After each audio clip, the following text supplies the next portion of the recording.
y le agradezco mucho por su paciencia, por la amistad, por siempre estar al pendiente, es el maestro Daniel Marmolejo. Debo de decir, Daniel, que te hemos extrañado mucho, sobre todo es importante escuchar tu voz en medio de tanto ruido. Ya le voy a dar contexto a lo que te quiero proponer para empezar, pero a la distancia primero te mando un abrazo. Daniel Marmolejo es productor del documental Guerra Híbrida.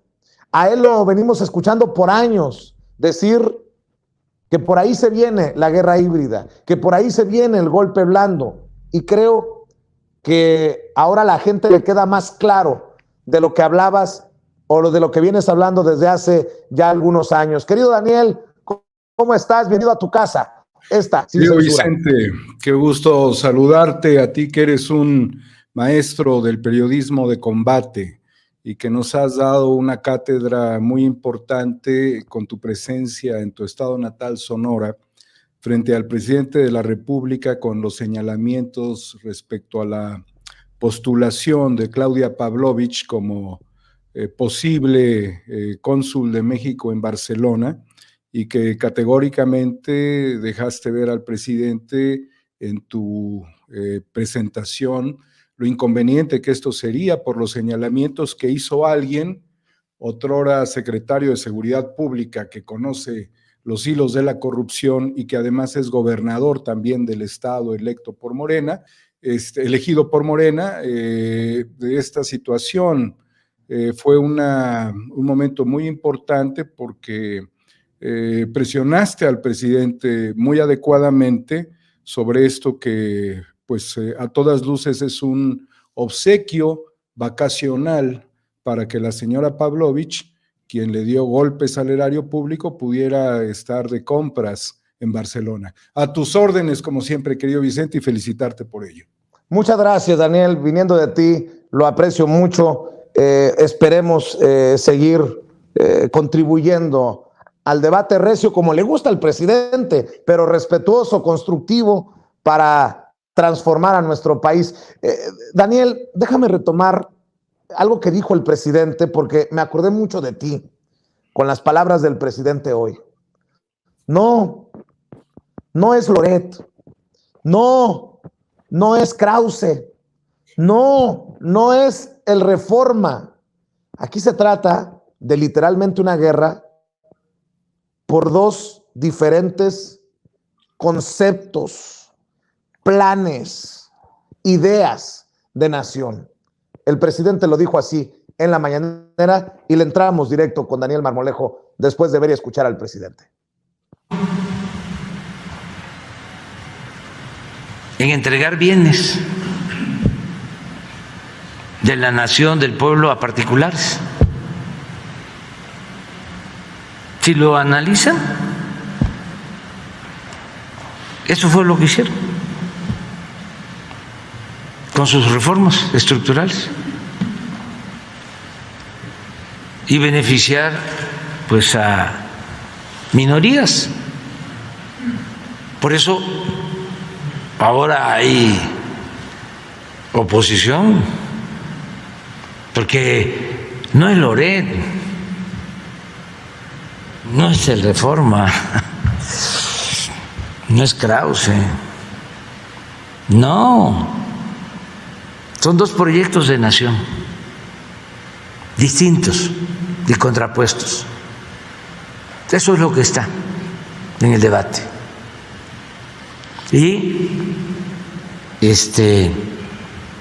pues cada quien se está colocando en su sitio, pero es algo muy profundo. Por eso hablamos de transformación. No es más de lo mismo, no es el gatopardismo,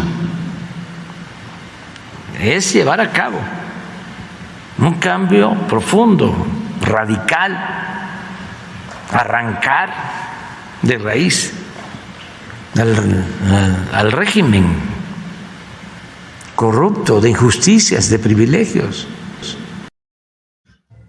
Por eso, porque hay que arrancar de raíz, es que entiendo el ruido, la virulencia con la que le responden al presidente.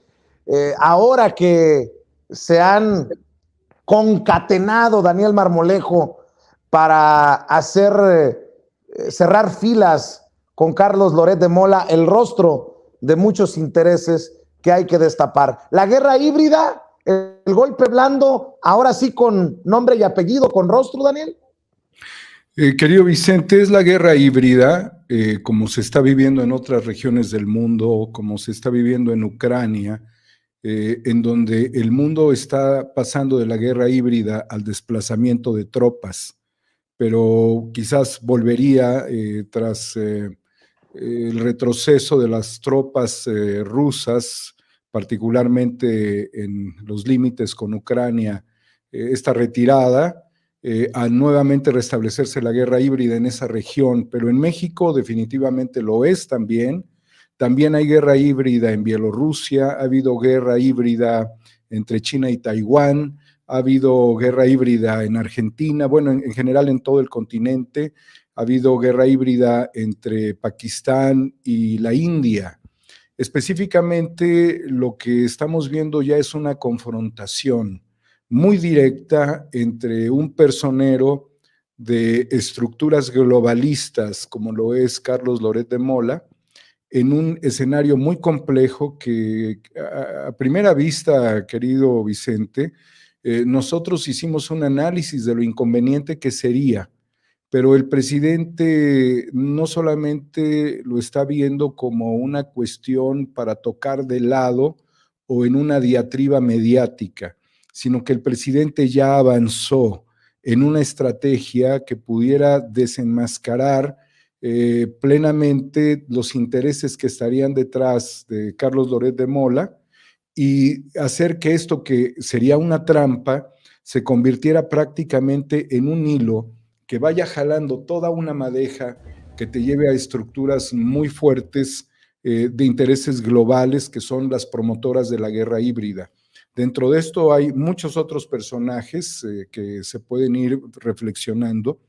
Y yo creo que después de esto que el presidente nos hizo reflexionar hoy en la mañana y vibrar en el análisis político nacional, en una contraofensiva, y lo hace literalmente porque fue ofendida a su familia sin argumentos reales, esta contraofensiva que tiene información muy especializada el presidente y que además le consulta al INAI, al Instituto Nacional de Acceso a la Información, para que no solamente como presidente, sino también como ciudadano pudiera exponer cuáles son los recursos que se manejan a través de este personaje y de su familia y de las estructuras que están detrás, que sabemos que hay políticos exgobernantes ahora y que ha habido fondos económicos muy significativos para la construcción del modelo de Latinos.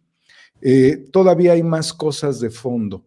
El presidente también señala de que este sujeto estaría obteniendo beneficios equivalentes al 10% de lo que alguien más, otro periodista, pudiese estar ganando, lo cual te define que muchos de estos personajes, si superan la cifra de Loret y nos fuésemos todavía a montos mayores, realmente no están recibiendo este trabajo por el periodismo, sino por otras complejidades de funcionar como nodos estratégicos en la operación de guerra híbrida.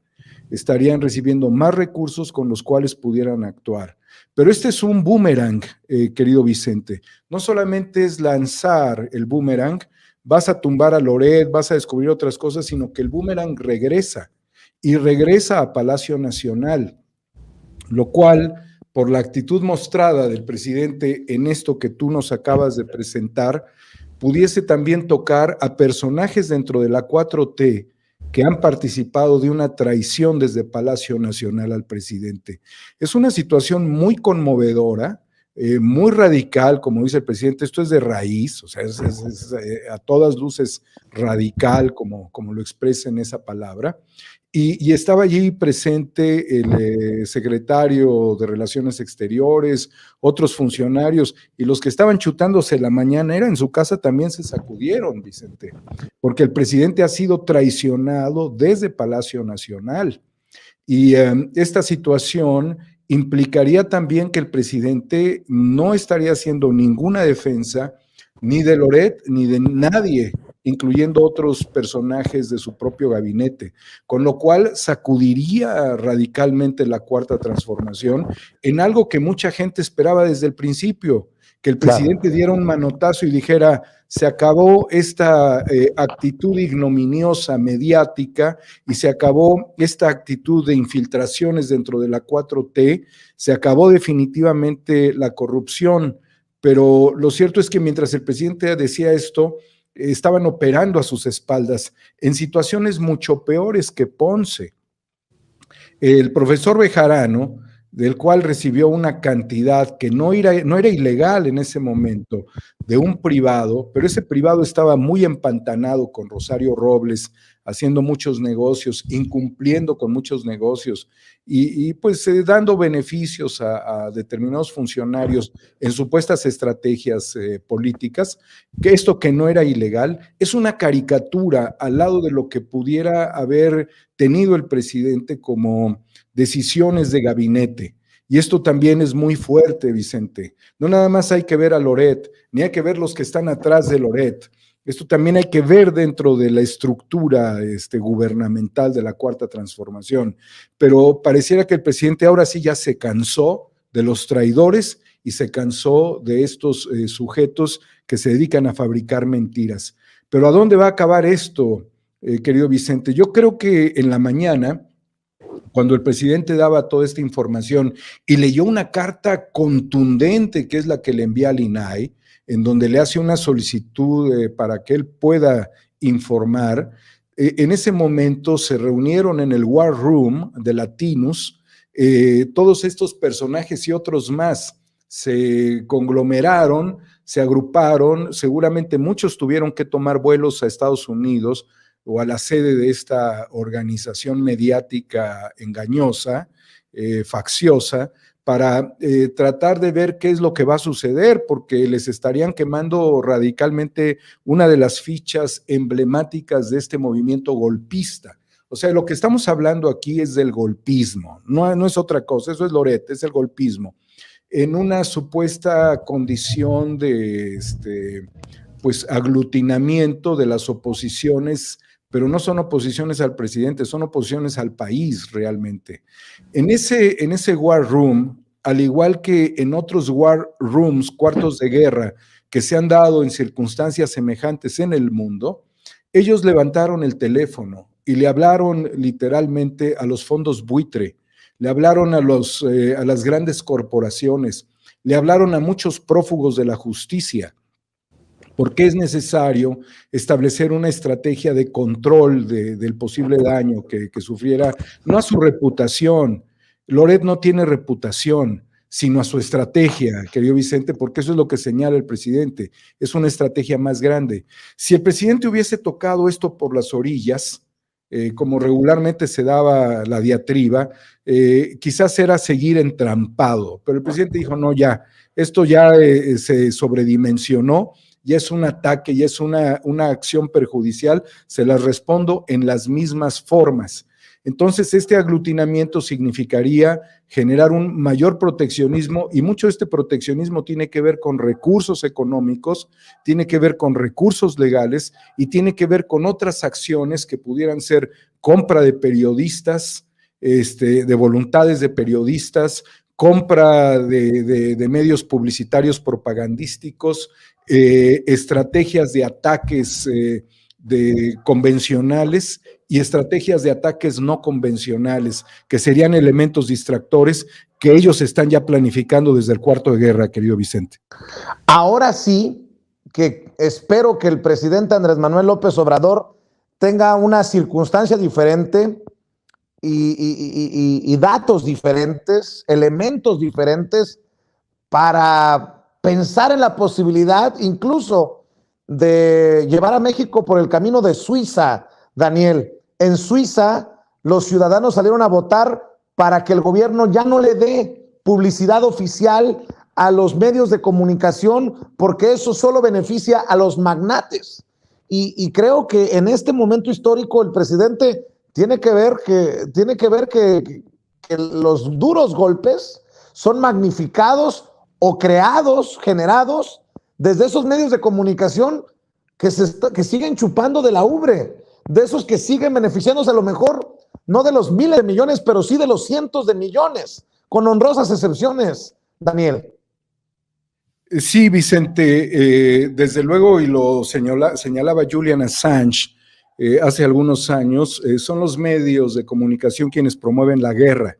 Y eso es evidente porque, por ejemplo, ahora en las tensiones, la provocación mediática está muy marcada, pero son los medios, son los fondos buitres, son las empresas energéticas globales, son las empresas tecnológicas globales, es el desacoplamiento tecnológico entre Estados Unidos y China, junto con el quiebre, por una parte, de la ruta de la seda y por otro, el tomar a Argentina dentro de la estrategia de la ruta de la seda. También tiene que ver con el intento de imponernos una agenda de fuerza de tareas en materia de litio, en materia de electricidad, que es la manera en la que John Kerry viene a rectificar la nota diplomática, la nota de su embajador, que no satisfizo a los intereses norteamericanos, porque por un lado ves el desplazamiento militar hacia Rusia, cuando viene un eje prácticamente a través de ductos que van a dar energía a toda Europa, gas, petróleo, gas, gasolina rusa a Europa, y sin eso Europa estaría fracasando. Por el otro lado ves que México trata de mantener un distanciamiento respecto a las imposiciones y el control de las grandes empresas en este sector. Pero cuando tú analizas esto como lo que nuestros maestros de esta tarde, Guadalupe Correa, Ángel Valderas Puga, establecen en sus reflexiones, tendríamos que ir más a fondo, querido Vicente, porque tú tienes al hijo de un personaje que endeudó a Pemex desde una forma terrible, siendo director de Pemex. Es importante analizar que Adrián Layú, hijo, ¿sí? Es secretario de Movilidad de la Ciudad de México, pero su padre, ¿sí? Fue el que generó una deuda, un negocio, si mal no recuerdo, de 115 mil millones de dólares, que significó facturar a favor de Schlumberger, a Pemex Exploración y Producción, en 12 años que fue consejero administrativo, la Yu padre, ¿no? Entonces, la 4T no se termina de sacudir todo esto. Y si analizas, por ejemplo, cuál es la posición que tiene el padre de Adrián Layú, secretario de Movilidad y Transporte, al que todo el mundo le aplaude los teleféricos, lo cual es muy bueno, pero tampoco es la gran innovación, aunque sí ayuda mucho. Desde luego, es presidente de la consultora Petrométrica desde 2006, que pertenece a los consejos de administración de Ternium, Trinity Industries, y es asesor de Morgan Stanley en Londres. Entonces, ahí está enquistado en el gobierno de la Ciudad de México el hijo de este personaje que logró hacer un endeudamiento mayúsculo a petróleos mexicanos. Las redes son muy fuertes, te llevan literalmente al exconsejero jurídico de la presidencia, que tenía el litigio de Billy Álvarez, cuyos representados están prófugos de la justicia, la mayoría de ellos, que tiene también la protección como testigo, colaborador, no sé si la alcanzó, pero no hemos sabido nada realmente de Emilio Cebadúa, que es tan culpable de esta dramática estafa maestra, porque era prácticamente el oficial mayor de Rosario Robles en Sedesol y en Sedatu. Y él está en su casa, no sé si viéndonos, ¿verdad? A lo mejor está viendo una película en una plataforma de streaming, pero transfirió 11 millones en Las Vegas a su familia para hacer apuestas, para hacer juegos. Y por el otro lado ves que pues, se detiene una orden de aprehensión o no se ve claro el tema de Riquín Canallín, ahora dicen Profugín, respecto a esta situación donde cambia de abogado en una estrategia y establece una diatriba desde el oráculo de YouTube contra la Cuarta Transformación. Entonces, los hilos todavía tienen mucha distancia que recorrer la 4T para poder jalar esto. Y te voy a decir por qué, Vicente. Te voy a decir por qué.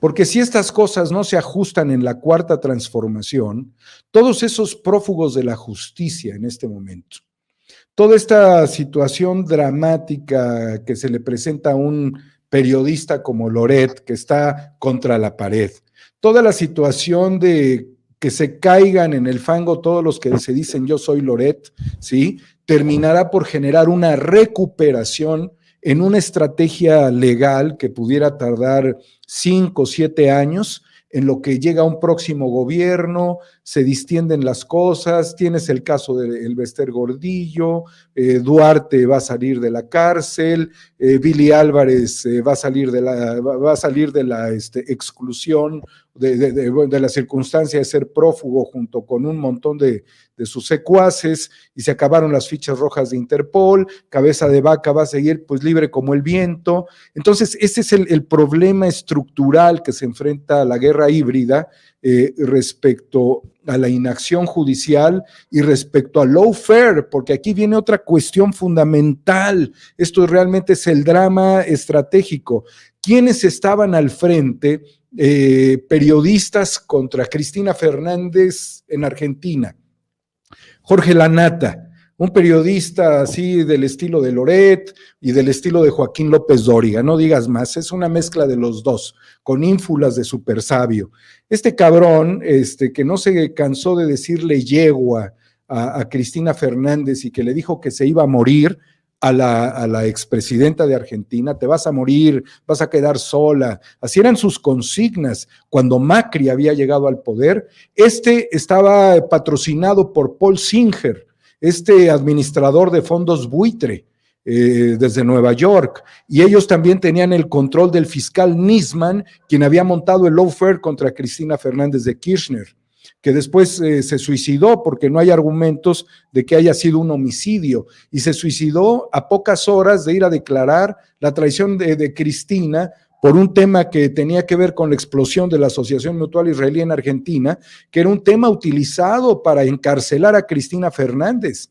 Entonces, a lo que yo voy, Vicente, en esta frenética intención de hacer reflexionar la importancia de este momento histórico para el país, es la recomposición de estas estructuras, en donde volveremos a ver a Loret después en Televisa, en 7, 8 años, si no se actúa, en donde Riquín Canallín volverá a contender en las elecciones, y donde quien va a actuar para un nuevo golpe a la democracia es Felipe Calderón. Bueno, pues ya que mencionas a Felipe Calderón, bueno, antes te digo, periodistas, fíjate nada más cómo son las cosas a lo que hemos llegado. Periodistas que cubren las actividades en la Cámara de Diputados, hace unos minutos apagaron sus cámaras y grabadoras al tiempo que dieron la espalda al orador de Morena, que es nuestro amigo Hamlet Almaguer, el diputado Hamlet Almaguer, en reclamo por las agresiones a los comunicadores en esta administración, y realizaron una manifestación con gritos, con mensajes, y yo digo, caray, ¿en serio? ¿En eso estamos? Y Felipe Calderón, solo para que quede claro, Felipe Calderón retuitea literal un meme que dice: desde la batalla del Álamo, que un gobierno de México no defendía tanto una propiedad en Texas. Y dice Felipe Calderón, muy cierto. Por esto que te estoy mencionando, Daniel, yo te pregunto, buscan incluso esos que quieren tumbar a López Obrador, que si no cae legalmente, literalmente lo maten del desgaste, porque definitivamente esto está teniendo un alto desgaste físico, psicológico en el presidente Andrés Manuel López Obrador, hoy casi al punto del llanto en la mañanera, y dices, esto ya se quitaron totalmente así, sin ambajes, sin tapujos, buscan o que caiga el presidente o que muera el presidente, no lo entiendo de otra manera. Vicente, ellos van a buscar por todas las vías el golpe. Lo van a hacer y lo están haciendo a través del desgaste. Es una guerra psicológica también, es una guerra mediática, y los medios están alineados en el mundo. Lo que hace el Universal lo ha hecho Clarín y los multimedios en Argentina. Lo que estamos viendo prácticamente es una agrupación estratégica, pero es que ha faltado mano dura, Vicente, y mientras no haya un cambio en la Fiscalía General de la República, las cosas van a seguir como las estamos viendo, porque ¿qué pasaría, por ejemplo, si en las investigaciones que se hicieran y no concluyeran sobre los temas de tráfico de influencias por parte de la Consejería Jurídica, termina como muchas cosas en este país, sin resolverse, ¿no? Si alguien que dentro del gobierno, a mí no me preocupa tanto siquiera, fíjate nada más, a pesar de las acciones negativas de los medios contra el presidente, no me preocupa tanto eso como la traición interna que desacredita muchas cosas, porque si alguien traicionó al presidente desde adentro, y si se siente señalado, va a actuar abierta y compulsivamente contra el presidente, porque es alguien que no alcanza a entender los efectos negativos de los actos cometidos contra la transformación de México. Y digámoslo claro, Vicente, hay un respeto a la imagen y a la figura de pues el padre del exconsejero Julio Scherer, ¿sí? Julio Scherer Ibarra. Julio Scherer, padre, no defendió el cooperativismo, fue a armar otras estrategias mediáticas, pero no defendió la cooperativa contra el ataque que Echeverría le hizo al diario Excelsior. Se quedaron unos pocos, sirvió, sí sirvió, pero lo importante era defender la estrategia. Entonces, Julio Scherer sabe que se puede voltear el hijo, que si el padre se volteó al cooperativismo porque tuvo miedo, pues, o porque sintió que no era el momento y abandonó el modelo de desarrollo más importante de la comunicación independiente e hizo otros, ¿sí? ¿En qué terminó ese medio? Ahí tienes a la hermana de Julio Scherer con el hermano de Margarita Zavala teniendo proceso, ¿no? Y desde el punto de vista estratégico, lo más doloroso para mí no es lo de afuera, es lo de adentro. Por eso creo que la reflexión sobre el ataque al presidente y el desgaste al presidente le duele más al presidente la traición que la oposición, porque siempre ha luchado contra la oposición, solamente que hay un momento en el que también pues, puede haber una determinada fragilidad, un sentimiento, pero el presidente es mucho más fuerte que este nivel de ataques baratos, son ataques pírricos, nada más que son constantes, son alfileres en la almohada, ¿no? Joden.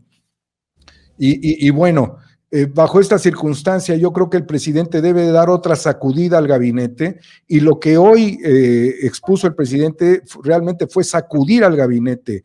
Mira, Vicente, el presidente puede estar en una fragilidad y estos van a buscar matarlo emocionalmente, matar su corazón, matar la 4T, pero el problema es de que el gran avance que tiene el presidente van a secuestrar a la o al próximo candidato a la presidencia. Y yo quiero advertir desde ahorita que así como nosotros hemos sufrido daños en las redes sociales, y como ya se experimentó con Trump, a quien le guste o no le guste Trump, ya experimentaron las Big Tech el silenciar a un presidente, van a silenciar a Andrés Manuel López Obrador para el 2024. ¿Sí? Lo van a desacreditar. Muchos de los que están infiltrados van a actuar incluso hasta con desfachatez en el último tercio del gobierno y lo van a hacer para ver ridiculizada la figura más emblemática y poderosa de México. Apagando al presidente, las Big Tech, los grandes operadores financieros como BlackRock, los grandes consorcios farmacéuticos, las empresas petroleras, los medios de comunicación, le van a decir a la próxima o al próximo, quedas arrestado. Y la próxima o el próximo es decir, ¿y por qué? Si aquí el mandato popular es decir, quedas arrestado por todo el poder transnacional que ha operado y que les dio la oportunidad a ustedes de hacer un cambio. Por eso, el cambio desde adentro es muchísimo más importante y más valioso. La joya no se puede raptar a sí misma. La 4T no se puede desconfigurar desde adentro, pero tienes, insistiría yo nuevamente, un grave problema. La falta de operación judicial en México. Mira, Vicente, el expresidente Juan Orlando Hernández, que hace una semana dejó el poder y que viene todo esto como consecuencia de gobiernos que usurparon el poder después del golpe de Estado en Honduras, fue detenido por narcotráfico el día de hoy, ¿sí? El expresidente a horas, a semanas, a días de haber dejado el poder que toma Xiomara Castro, ¿sí? La esposa del expresidente depuesto Zelaya por un golpe de Estado. ¿Qué se jugó en las semanas recientes, en los días recientes más bien? ¿Qué se jugó? El control de la presidencia de la Cámara de Diputados en Honduras, querido Vicente. Estaban peleándose, desde luego, toda la gente de Juan Orlando Hernández para tener el control y poder tener un área de amortiguamiento que evitara llegar al encarcelamiento y a la posible y segura extradición de Juan Orlando Hernández, quien su hermano hace pocas horas fue condenado a cadena perpetua por narcotráfico, ¿sí? Y aquí tenemos a Calderón, a García Luna, tenemos a Luis Cárdenas Palomino, tenemos a Facundo Rosas, tenemos toda la estructura que está demostrado que traficaron con el narco, que traficaron con el cártel del Pacífico, que fueron más perversos que el cártel del Pacífico porque operaron con la estructura del Estado y porque no solamente corrompieron un gabinete, sino que corrompieron la esencia histórica de una nación, que estamos viviendo las consecuencias, los periodistas, de toda la ruptura de las grandes organizaciones criminales en grupúsculos. Tenías el asesinato de un periodista, eventualmente, ahora ya esto es una epidemia, Vicente. Esta es la herencia de Calderón. Por eso he tomado una decisión que quiero compartirte contigo y con todo el auditorio. He determinado dedicar mi vida a seguir a Calderón hasta su encarcelamiento, ¿sí? No voy a descansar hasta ver a Felipe Calderón tras las rejas, Vicente, amigos del auditorio, porque Felipe Calderón, en su tragedia neuronal, está dispuesto a replicar la tragedia nacional, y la tragedia nacional es el nuevo golpe a la democracia que ellos ya están fraguando. Por eso quiero invitarlos a que participe todo el mundo en el nuevo proyecto que estoy promoviendo, cuyo nombre es HDSPM, querido Vicente. Hijo de su puta. Hasta que caí en cuenta, mi querido Daniel Marmolejo. Oye, Daniel, agradeciéndote, te pido una reflexión para... Es que espaciamos muchas veces estas oportunidades. Antes de ir con Ramiro Padilla Tondo y el abogado César Gutiérrez Priego a la mesa de diálogo de todos los martes, una reflexión sobre el editorial del Washington Post, que quiere meter a Loret en el mismo costal de los periodistas honestos, vulnerados, amenazados en nuestro país.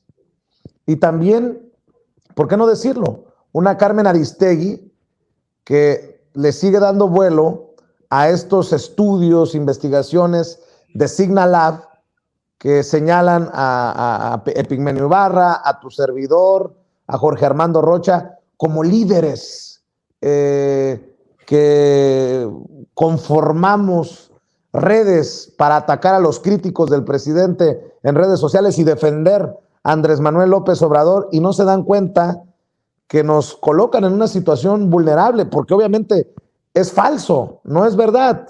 Y bueno, pues eso sin contar las calumnias, las difamaciones de los grandes colegas en grandes medios de comunicación, para los que nos dedicamos a la labor independiente y alternativa, al menos en Sin Censura, yo no meto las manos al fuego por nadie, pero que al menos en Sin Censura es sin publicidad oficial, sin chayote, sin dinero de campañas políticas, sin dinero de partidos, sin dinero... Tú sabes a qué me refiero. ¿Por qué no cerramos con una reflexión sobre eso? Yo sé que es también importante para la gente escuchar esta reflexión tuya, porque incluye a uno de los últimos referentes, tal vez, del periodismo mexicano, como lo es o era Carmen Aristegui. Vicente, el momento actual es un momento de apertura democrática. Loret de Mola no está invitado a la mesa de ninguna transformación, sino a la mesa de la retrogradación del país, al igual que muchos otros comunicadores y periodistas, y tristemente figuras como Carmen Aristegui, de quien hicimos una reflexión hace un par de años en uno de tus programas que tuvo mucha audiencia, en donde yo reflexionaba si Aristegui, no sé si se equivocaba o si tenía un dictado de la CIA particularmente. ¿Por qué? Porque realmente todos los medios en Estados Unidos, incluyendo las Big Tech, están alineadas a la CIA. Y teniendo una personera de estos grupos, como lo es la señora Dresser, pues naturalmente están totalmente alineados a los intereses transnacionales. Aristegui no acabó en un portal en internet, no acabó en el Zócalo con la luz de una vela dando información, sino que siguió con CNN. ¿Sí? Se pueden entender por dónde llegaron las investigaciones importantes en ese momento, como la de la Casa Blanca, pero eran acciones obviamente significativas, que apoyamos todos, pero que también tenían un trasfondo de venganza por la dramática situación en la que ella se encontraba. Pero no terminó realmente en penurias, como la mayoría de los periodistas, ¿no? Y de los comunicadores e incluso de los informadores que retoman notas y hacen análisis. Aquí la situación es muy difícil para todos, menos para Loret. Por lo tanto, Loret debiera estar desestimado de toda consideración. Yo quisiera, en un futuro no muy cercano, para cerrar esta reflexión, que el presidente señalara cuáles eran las investigaciones por las cuales mataron a los periodistas que hoy ya no están con nosotros y qué fue lo que presentaron, porque de Loret ya sabemos que es pura basura, puro bluff, pura nota falsa, puro interés especulativo, pero a los que mataron, a los que dijeron verdades en comunidades, en regiones, a nivel nacional, fueron asesinados. Y Loret no forma parte en absoluto de esta situación. Lo de Loret prácticamente es una cuestión totalmente de la farándula de Televisa, de TV Azteca, que nunca terminaron de explicar qué sucedió con los vehículos que traían drogas y dinero en Nicaragua, ¿sí? Jamás se terminó de entender eso, que hoy están en una estrategia especulativa, obviamente de negociaciones en Estados Unidos con Univisión, pero que antes tuvieron exenciones fiscales de $3,000 millones durante el gobierno de Peña Nieto y que se encargaron de manipular la elección del 2006 con el peligro para México y que armaron el cerco informativo, pero que incluso no han recibido el trato justo de quitar su camioneta. Si están utilizando la señal de Sepropié, ¿para qué llevan un camión? ¿A quién quieren mentir con las microondas y con sus periodistas que ni siquiera preguntan, pero que ocupan la primera fila de la presidencia con una silla de televisión? No hay manera, no hay forma, ningún analista, ningún periodista, ningún maestro del periodismo, ningún hombre de la reflexión profunda le daría crédito de que Loret formara parte de la banda de los que sufren por luchar por la verdad y por transitar en una calle en donde están sicarios. Esta es una mentira más de la propaganda mediática, de la derecha golpista internacional. Loret no es otra cosa, tiene amanuenses, Vicente, no es periodista, se equivoca constantemente, pero lo más grave y triste es que está dispuesto a herir a partir de engaños, a partir de mentiras. No hay forma de darle valor a la reflexión que viene desde el Washington Post.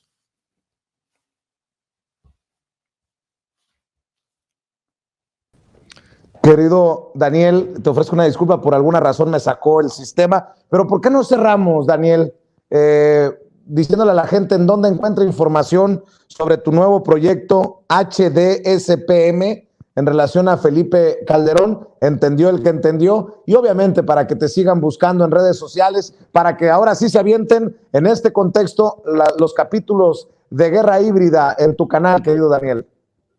Vicente, muchísimas gracias. HDSPM es el nuevo proyecto que nos va a llevar un tiempo hacerlo, que parte de la indignación ciudadana. Con un peso muestra tu indignación, con lo que quieras, ¿no?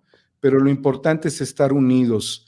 Si la Fiscalía no ha hecho nada, nosotros tenemos que actuar, y Cuarta República es quien promueve esta iniciativa de HDSPM.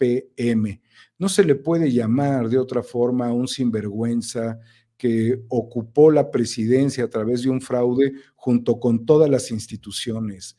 No hay manera de referirnos a un sujeto que permitió la instalación de un cártel en Palacio Nacional. No hay otra forma de referirse a aquel sujeto que, sabiendo que Genaro García Luna era un criminal, que le diera todo el poder y el control de la inteligencia y operación policial del país.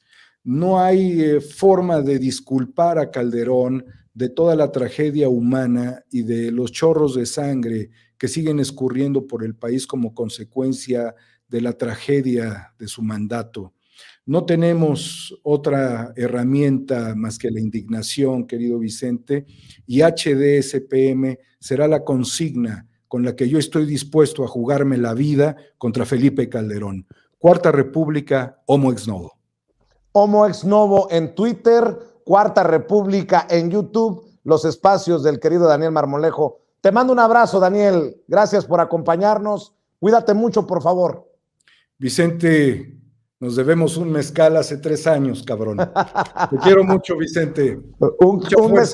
Un mezcal así, como de 500 conejos, mi querido. 800, Vicente, 800. Ándale pues, va a ser muy pronto, te lo prometo. Igualmente, Daniel, nuestro respeto. Gracias. Daniel Marmolejo, el maestro Daniel Marmolejo, a quien admiramos y respetamos.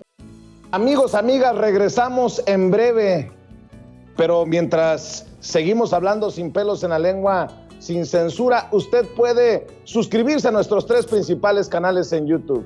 Sin Censura Media, en donde tenemos más de 1,600,000 suscriptores, Sin Censura TV, en donde tenemos más de 1 millón de suscriptores, y en Sin Censura Presenta, en donde queremos llegar muy pronto a los 100,000 suscriptores. Si usted ya está inscrito en Sin Censura Media, suscríbase en Sin Censura TV. Si ya está suscrito en Sin Censura TV y Sin Censura Media, suscríbase a Sin Censura Presenta. Recuerde que es gratis, no tiene que sacar un solo centavo de su bolsillo para apoyarnos. Dele clic en la campanita para que los señores y señoras de YouTube envíen las notificaciones cuando estemos transmitiendo en vivo y en directo o estemos subiendo videos.